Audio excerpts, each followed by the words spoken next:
Mbote na bino bandeko balandi ya émission Pesa Sango. Ndenge moko utoloba ngai nazali secrétaire provincial ya Matadi 1 ya Palu awa na ce qui est phénomène puisque pour nous soutenir fédération eza ngo vandi mais biso de jeunes la soukate tozalaka awa pona ko informer population par rapport ya politique ya mboka na biso pe politique oya ye awa tozomona ka clair que tozaka na molili bakulu na epai eza route moko raccourci oyo esangisaka mutu nyo.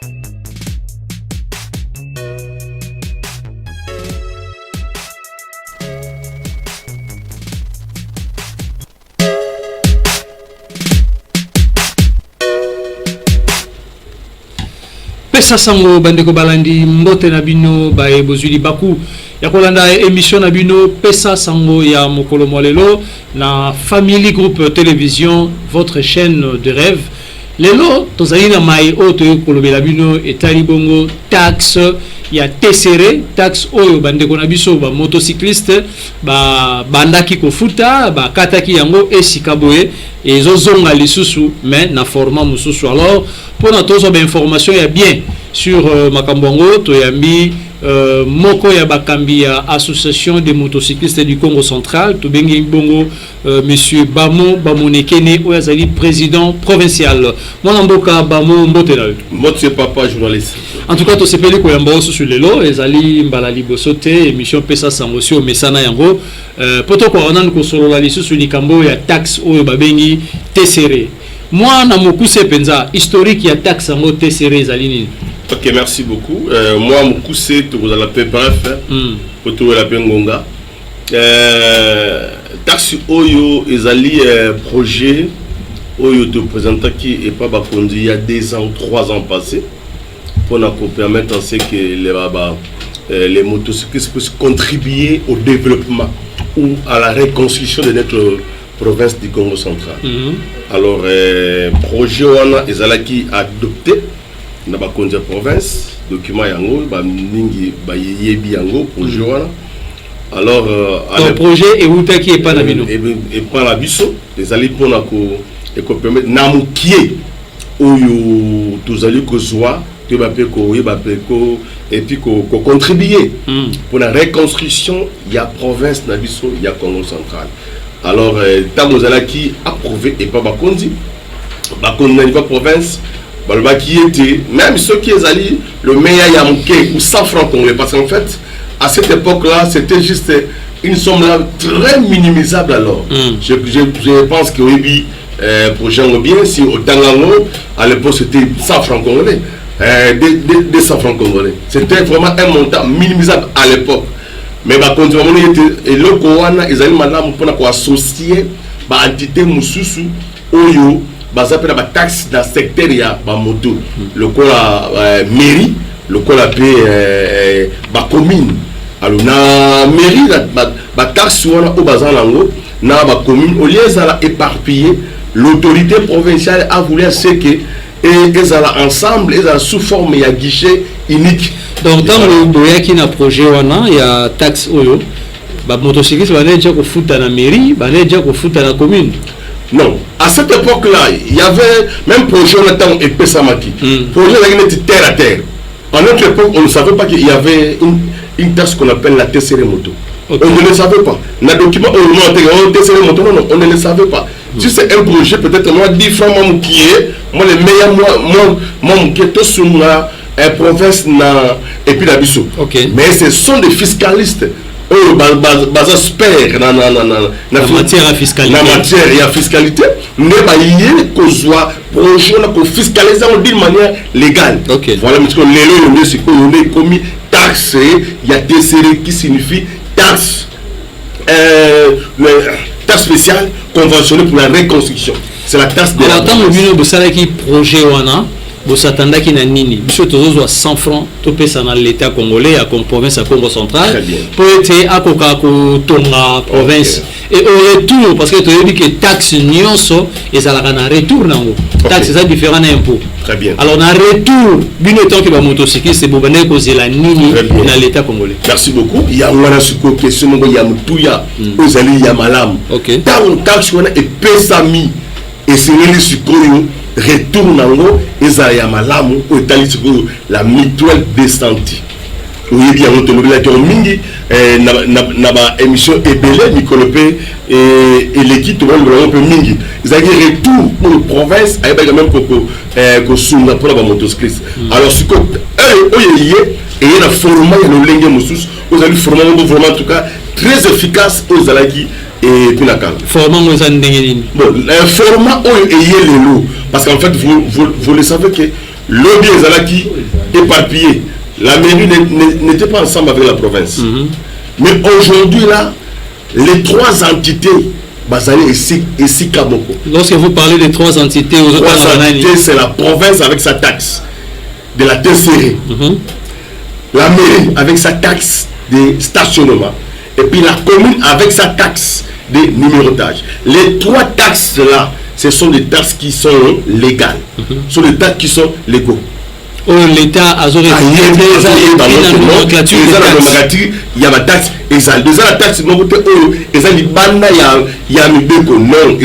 non l'État a yebi les lois on a Congo central tout ça dans l'association et belé où les sangi ça va motocycliste tout ça dans Amokok tout ça ceux qui na Amat tout ça dans mususu na moni botani micro ceux qui des consciencieux ceux qui bani en tout cas et comme moi est belé alors ndenge vous s'organiser est-ce que une convention oyo ezakaka entre Amokok na gouvernement provincial ou soit ba association ba motocycliste nyonso baza concerné na makambo ya merci pour la question là ya mutu ya pela woleka la convention ici ezali signée entre la province et la Amokok celle OK mais format oyo et ezali regroupement des associations de motocyclistes. Ah donc vous allez regroupement des associations de motocyclistes. Oui, bon qui même il y a eu sensibilisation sur terrain. Tout le monde, tous les dirigeants, qui n'a pas de terrain pour la population. Donc on est tous ensemble. Au total, combien d'associations il y a motocyclistes? À niveau il y a Matadi. Au total, il y a 5 associations. 5 associations. Et à niveau Congo central, combien? 5 associations. Le niveau, nous parlons d'abord de la vie de Matadi. Parce qu'en fait,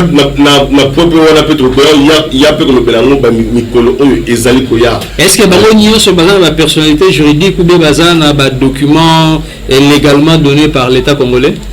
ASBEL faut fonctionner? Ça, il y a un service qui est habilité de les comprendre. Mais étant que pas même le président Bamon. Non, il y a un service habilité de contrôle. Parce qu'en fait, le lot va continuer au niveau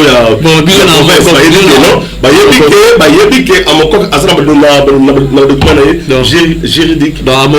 Pour vérifier les documents des autres associations. Ce n'est pas à moi, à Bamon, dans cette émission, et puis de dire que non, qu'il y a un document, ce n'est pas à moi de les connaître. Très bien. Ok, maintenant, quand est-ce qu'il faut payer la taxe? Et ça par jour?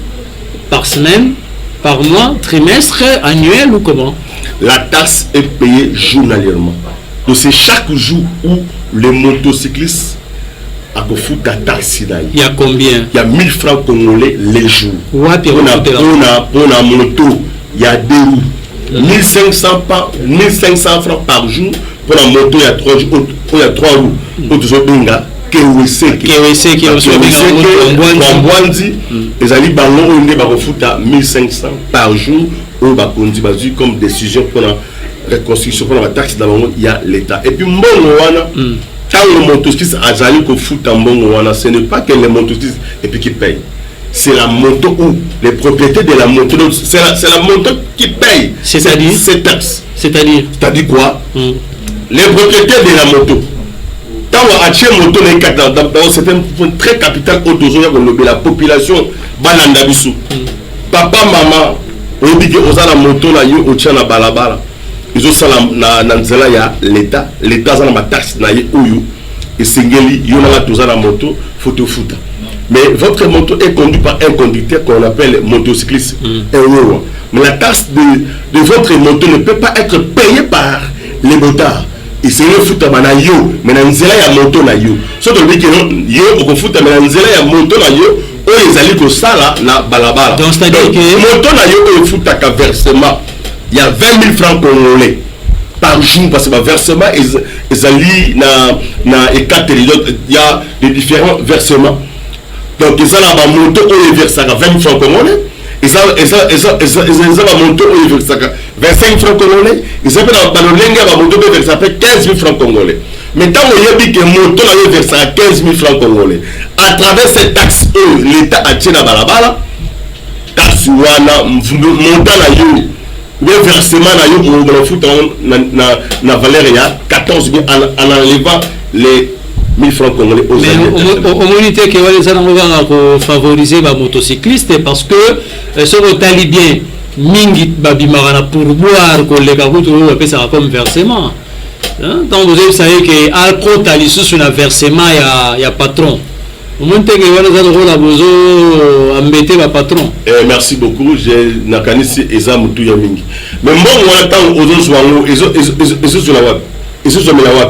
Na moto parce que moto ils ont ça na balabala ya papa André na balabala ya président bamoto ils ont ça na balabala ya l'état alors l'état sur quoi le bête moto na yo négo ça la na balabala l'état après si pena pas konaye mais pourquoi ya conducteur président bamo to ke normal be place wana tambolo babongo mutu tana ke asombi moto afutina TV na ina kati ya prix achat ya moto a obligé mutu asomba plaque. C'est pas les motocyclistes qui sont ma plaque. Nous connaissons moto de à son plaque. Pour moto na étambre na balabala. Na habité en dehors la plaque sur les appels sur le mikanda musuba son voilà. Mikanda wana nyo so belé wana propriétaire ya moto pe ka kamtazo so mbango e mbongo wana ne se ko tanga na trésor public. Voyez ko ba ki sera ele sur taxe ya 1000 francs. Ba yo ko ki sera yete.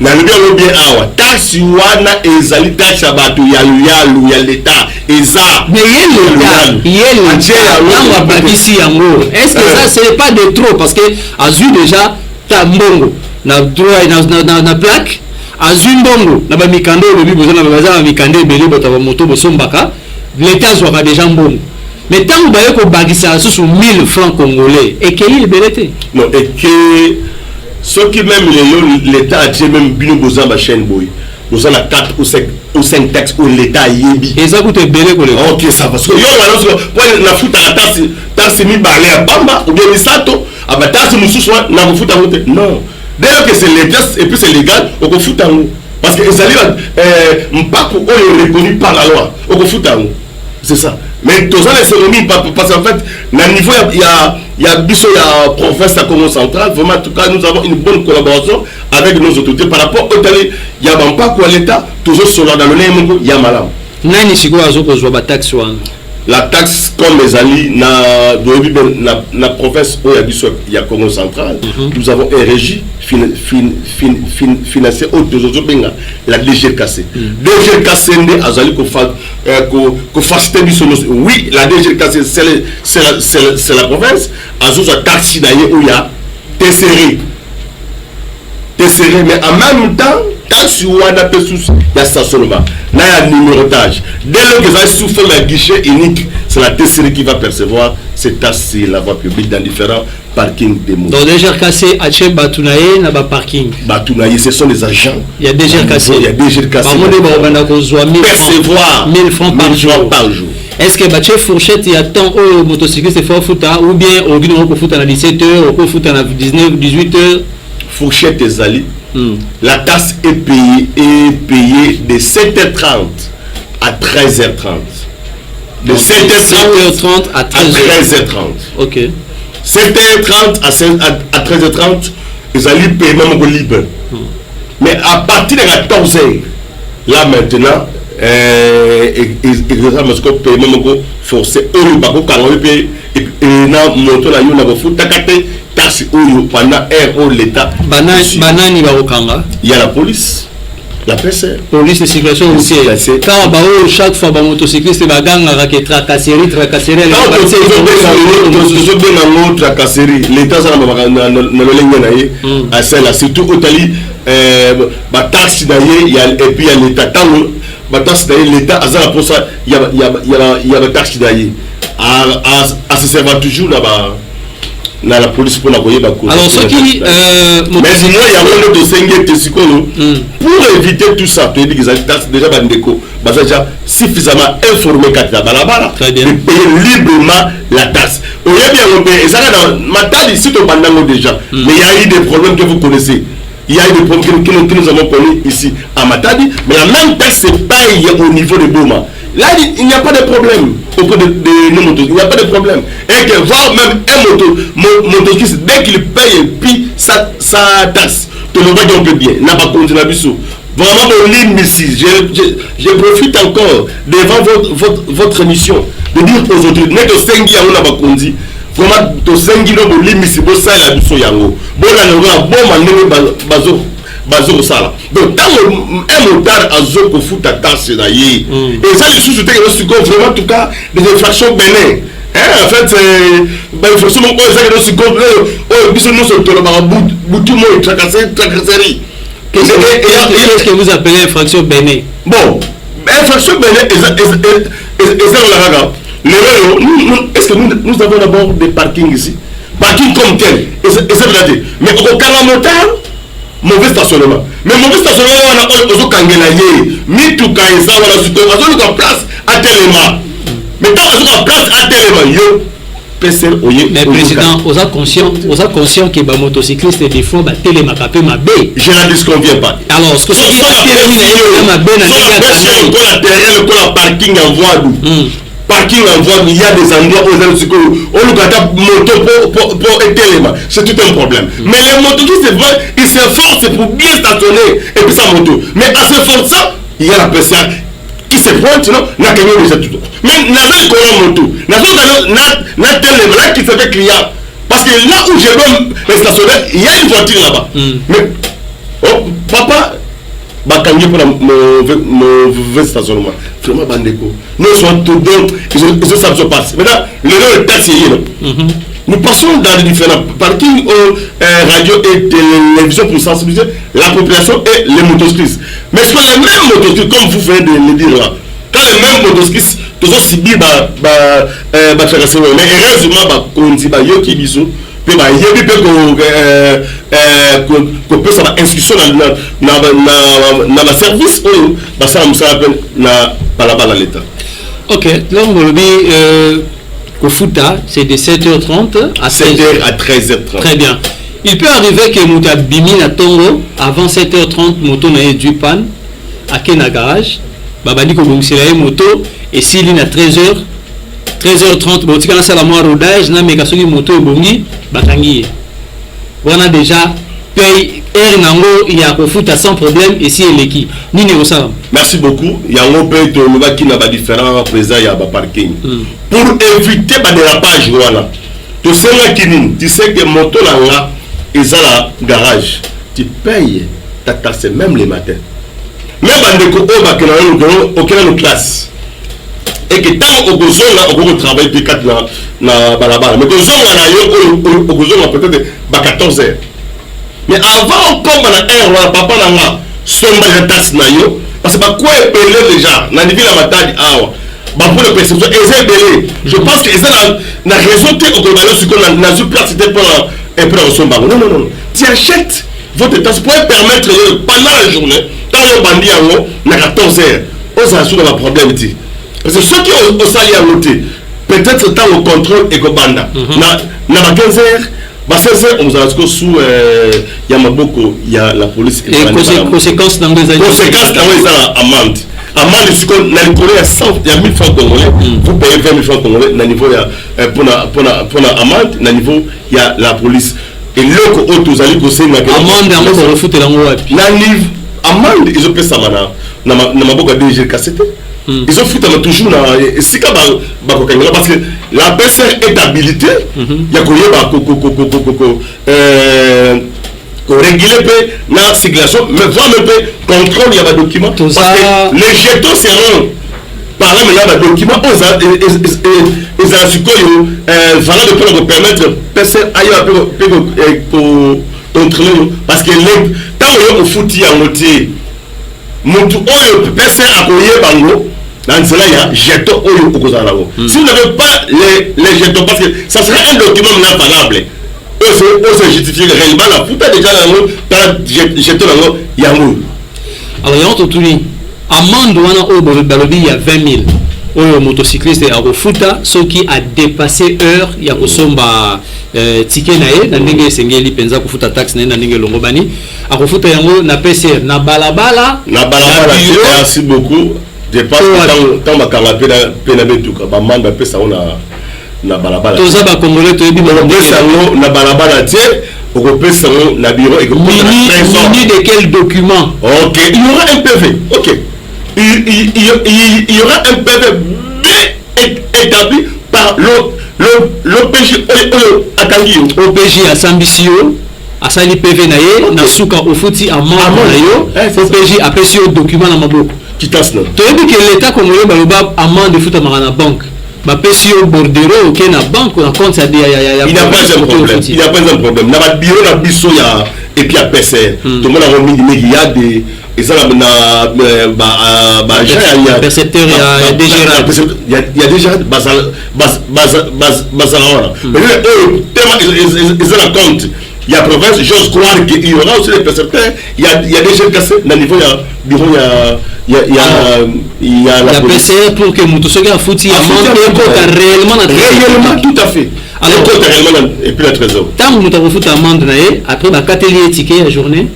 Ok. Bon, c'est escroc. Ok, ma repère, ça, il a foutu amende. On a foutu. Après, qu'il faut à vous payez l'amende, c'est 20 francs congolais. Plus les 1000 francs, ça fait combien? 21 000. On vous libère la moto. Alors, pari à Moko, qu'est-ce combien dans Mbongo wana au motocycliste au foot? Pari à Moko. T'as ma foutu 1000 francs, moi, quotité à Moko. Non, papa Nangaï. Et ça, tu paries à Moko qui était le bango awa, non? Nathalie Chou awa na l'entang, au lobby n'a inté. Quand nous parlons de la Moko, c'est donc, à Moko, qui est une association, mais il y a des motocyclistes.